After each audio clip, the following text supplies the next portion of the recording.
Hi, welcome to Daily Planet. Thank you so much for joining us tonight. I think you're going to love tonight's show. We're going to kick it all off in California. America's tallest dam has failed, and it needs to be rebuilt.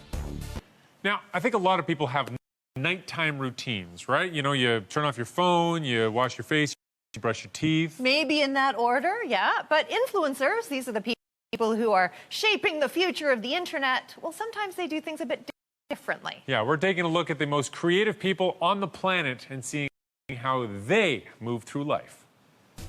The Invictus Games are running all this week in Toronto, and the athletes competing in the games are inspiring us. They sure are, not just us, but the world. They're all ill or injured active and retired service members from 17 different countries. All this week, we're going to be looking not just at the athletes, but also at the technology that's helping them cross the finish line. But tonight, we're going to take a small step back from the games themselves and look at one soldier's goal to get back to an active life. We'll have more on the games and the people competing tomorrow, but until then, we've got the top space headlines of the day. In true Elon Musk form, he's using Twitter and Instagram to tease us with some big news. Sounds so exciting and mysterious. Of course, we are all over it, and we will be sure to update you with the details on Friday. Okay, so Elon's not the... And in case you haven't quite had your fill of space yet, we are keeping it in the sky this time to watch the launch of the...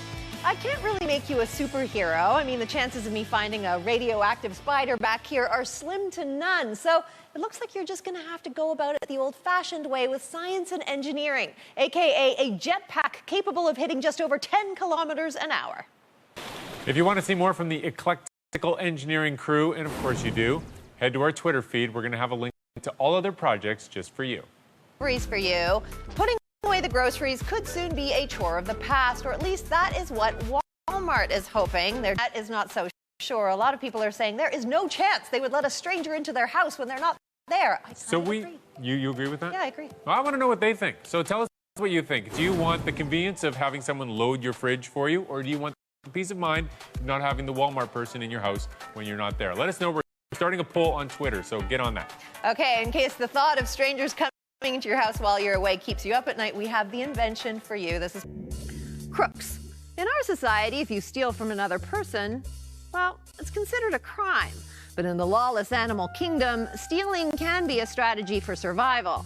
So hang on to your handcuffs and don't be so quick to judge, because today on Zoology, we're meeting some animals that rob for a living.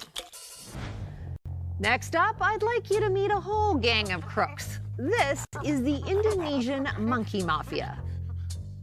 Now, there are other criminal approaches that aren't quite so brazen. In fact, they're hidden right in plain sight.